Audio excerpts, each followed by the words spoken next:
Alright, so we have cooked up a bit of a unique setup here for the moment.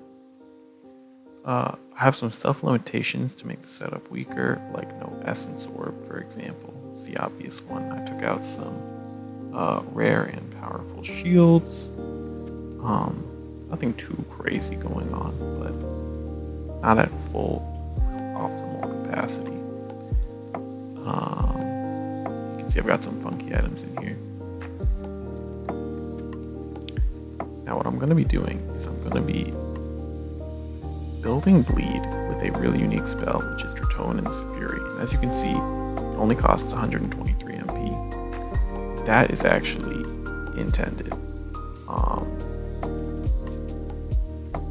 So the way it works is the more HP you've lost, the higher the spell cost and the higher the damage. But the accuracy is still that of a level 145 spell. Its max level is 143 because whatever, I guess. So it's still got high accuracy, so it will still land a majority of its hits. And it will still build bleed as a result with my rending weave, and it'll build barrier with the I can't even find it, aggressive animal ward. So what I'm going to do is I'm going to summon a bleed guest.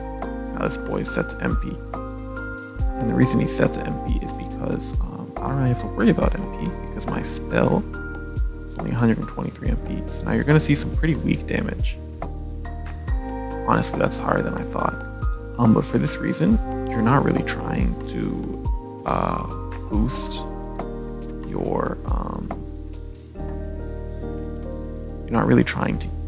your damage with, say, the spiritual amplification or even the int drive. Honestly, like you could realistically set this to fully defensive, except the spellcaster lean boosts the power of the barriers.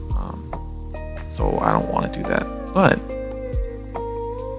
what I'm going to be doing is testing this out. I have my barriers being built up, and I've got my bleed guest just dogging him. So he resisted the bleed even with fracture point active. I was thinking of bringing Hammerhead Shark or Scarab. Those are the pets that give plus 20 bleed potence, but I was kind of hoping it wouldn't be an issue, honestly, and that I would just successfully inflict the bleed most of the time. But even if it resists the bleed, it's not like so let's see how high it goes after this. So we missed some hits, but it still went up by 1.5 or 0.15 power. So like, we're slowly building it up, but we're also taking negative damage in this setup. I am missing a lot though, which is a bit odd. 104 magic defense. So what I can do instead of the intellect is Garganaut Helm. You'll notice I've got a lot of SP efficient miscs, Bloom Shard, Dragonhead Helm, As My Egg, Rejuvenating Necklace, all that's for something different. The reason for that is because I'm playing without Essence Orb, and I kind of wanted to just limit test a little bit and see how much it was needed or not. And Garganaut Helm also helps my guest land more hits, which is awesome. And now we're going to unsummon him for a turn to play efficiently. Use Oath of Desire and Azame Egg. We're actually going to use Nickelclad Knight Defender as well, because this will boost my SP regen a little bit. Azame Egg heals me HP, this guy heals me SP, I've got plus 25, he didn't die to the bleed, whatever dog. It's a horror, thank you Dreamweaver, appreciate it. But the plan was to restore my resources as efficiently as possible there at the end of the fight. Energy, we'll start off the fight in Thunderbride. Already got the energy shield going on. But I think what's going to be interesting is if this setup works against off-element monsters, because that's what I'm actually curious about. Will I be able to make it work against monsters of a variety of elements? So that's why I am at the Dragon Slayer quest. I did hunt Dragonkind. And so I'm just fighting, I think, one of each element. I don't remember exactly how it works. But, actually I need to spend a little bit of SP so Dreamweaver starts healing it. What can I do to spend SP?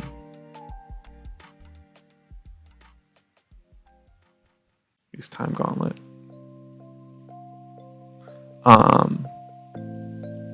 Which will also help with my accuracy. But yeah, so the plan is, see how efficient this setup is? Will I be able to upkeep these barriers against a off-element monster? Like my Necro energy resistance is 52. So it looks like I'm not going to be able to, but the damage output is pretty good anyways, so do I really need to worry about it? Not that much. I think if I were playing optimally, I would carry around resistance miscs. This guy even level 150? Oh, he's not. Interesting. I didn't know this quest didn't scale to your level. That's interesting. I'll have to go somewhere better to fight monsters of every element next time. Maybe the Huntress War quest. That one has monsters with like 7 or 8 elements, 6 or 7 elements, I think, if I remember correctly. But either way, we're just testing the build. So let's go Modest Growth Shield, Eternal Champ Spirit. And then we're going back to Spell Slinger. And since we're being pretty SP efficient, I'm going to slow time again. Why not? Garganaut Helm. Garganaut Helm or Boom Shard? I think Garganaut Helm is good. But very low resource expenditure. Like, the reason I keep using Time Gauntlet is because I have too much SP that I know what to do with. So let's just see how this fight goes. Let's see how my barrier goes. I think I'm going to be fine on the barrier because, well, maybe not. We'll see. I'm curious about my SP usage because I am using the plus int drive and the rending weave, and all I've got for resource regen is Dreamweaver Pet. So I think I'll eventually run out of SP. I didn't use Brain Wreck yet, so I think I should be fine. Yeah, 90.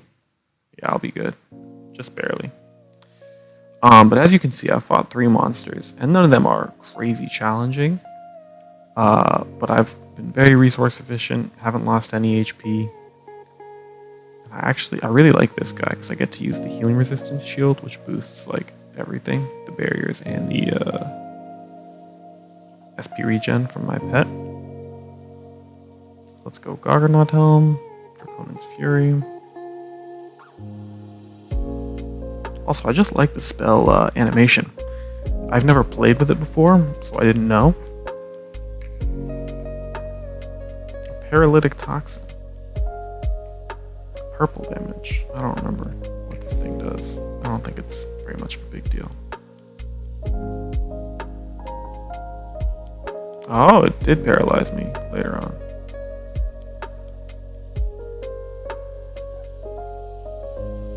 Prepares to reap the storm. I don't know what that does. I couldn't be bothered, so I finally lost HP.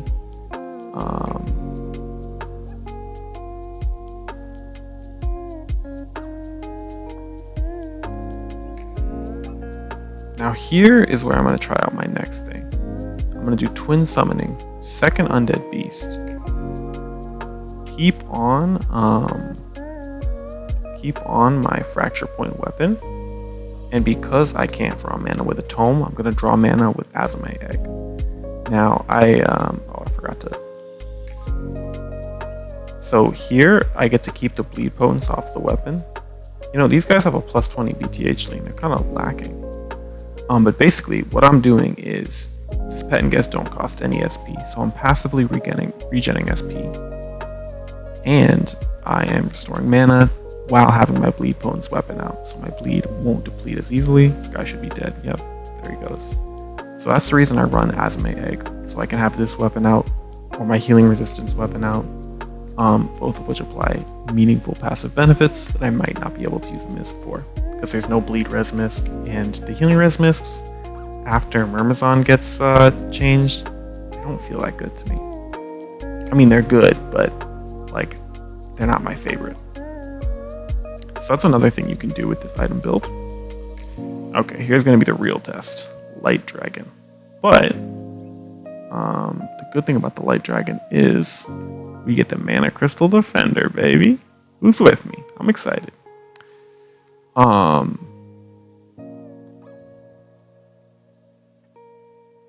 I need to be casting spells to build up my Mana Crystal Defender stacks. So I am going to need Scathing Dreamseer, and I do want to be hitting all of my hits. Because if I don't hit my hits, barriers are much weaker. So Garganaut Helm for the accuracy, Undead Beast to help build bleed, Dreamseer to manage my SP, and Brain Wreck first, because why not? I think I'm going to slowly lose SP with this. But the barrier buildup is going to be quite quick. That was 280 or so in one turn. And I am taking a lot of damage because it's a light monster.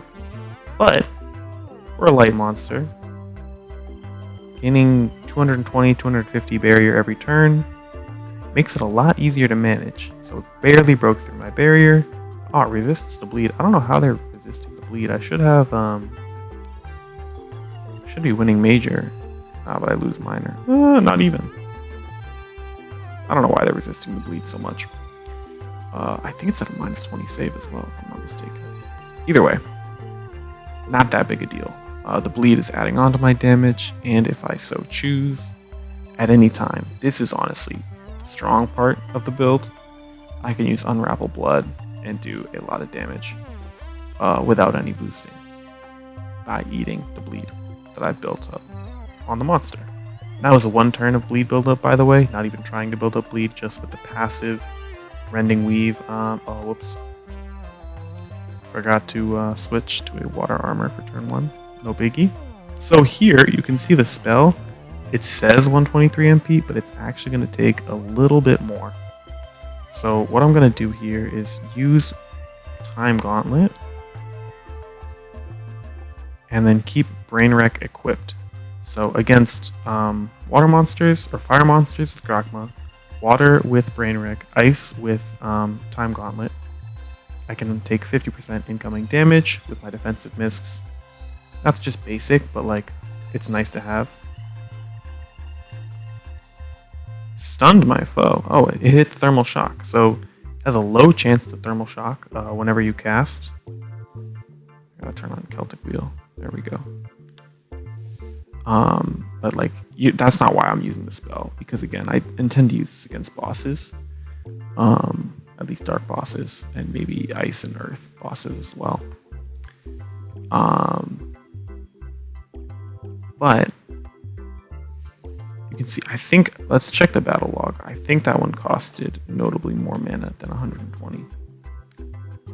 Let's check. Yeah, it cost me 227. So you can see that if you start losing HP, it becomes a lot less efficient to do this strategy. But part of the good thing about that is I've got 2 sources of barrier in the build.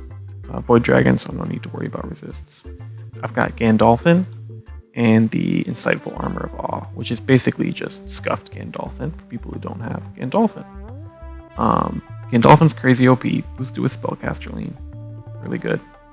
Armor of Awe is less OP, but still very usable. And you set up a Shield of Insight to trade mana for HP, basically.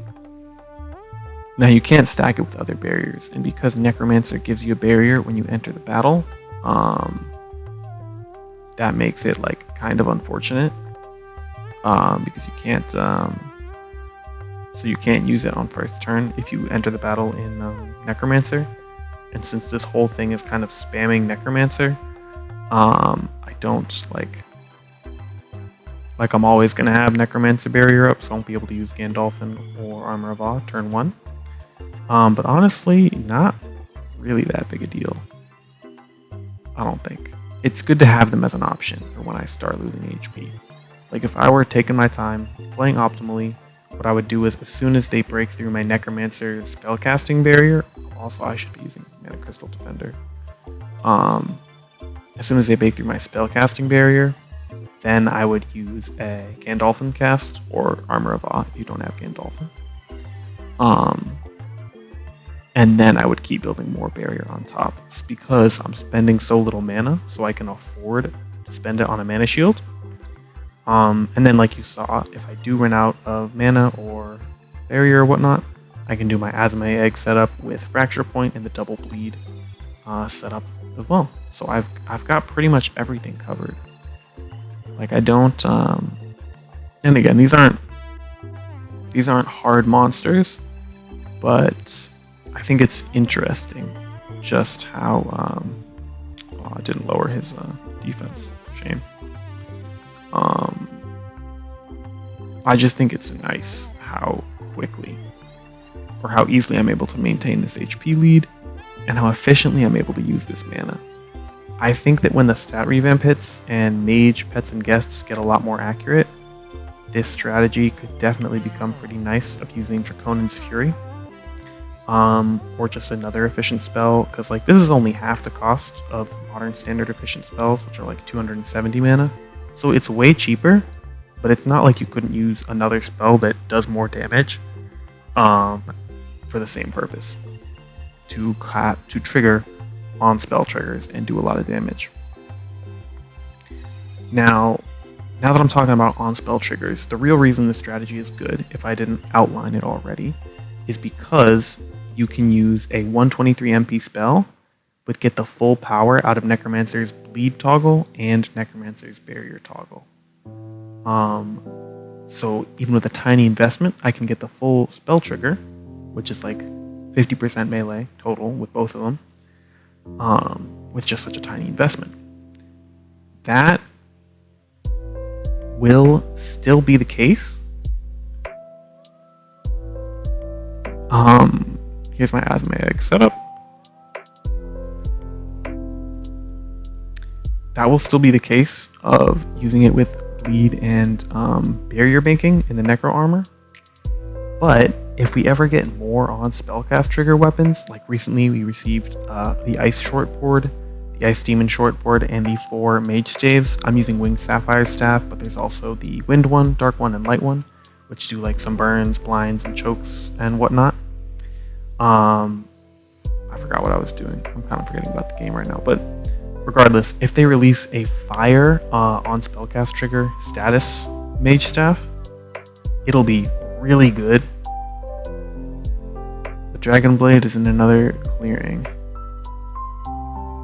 Good little reference there. I've never seen this cutscene. 4 potions? Are you serious, my brother?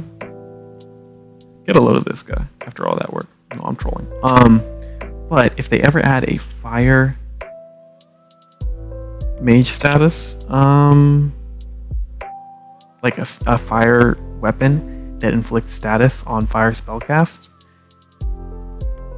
this setup of using the 123 MP cost fire spell will become really efficient, especially for FD mages. Now, FD mages are kind of a joke right now because they're just so much slower and less fun to play than spellcaster lean.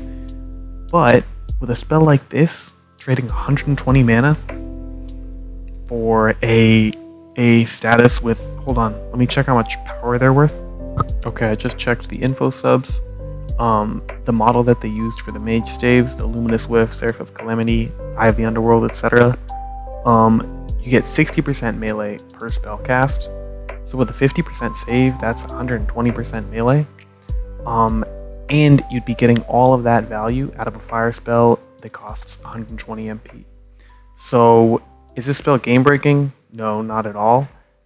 But when you use it with on spell triggers like Mana Crystal Defender, Necromancer Aggressive Animal Ward, Necromancer Bleed trigger, all of a sudden you're getting really high output out of really low input. And if they ever make a fire mage staff, that output will increase exponentially for such a tiny MP cost. So I'm really excited for the future of status mage weapons for spellcasting. I think it's really cool.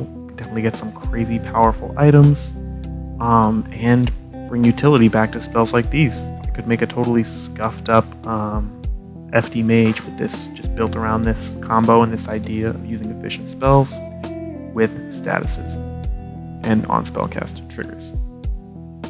But anyways, that's pretty much what I wanted to showcase. You can do a similar thing with Drop the B-Bomb, Drop the Mope, and Mana Explosion, because those have very low mana costs as well on the low end.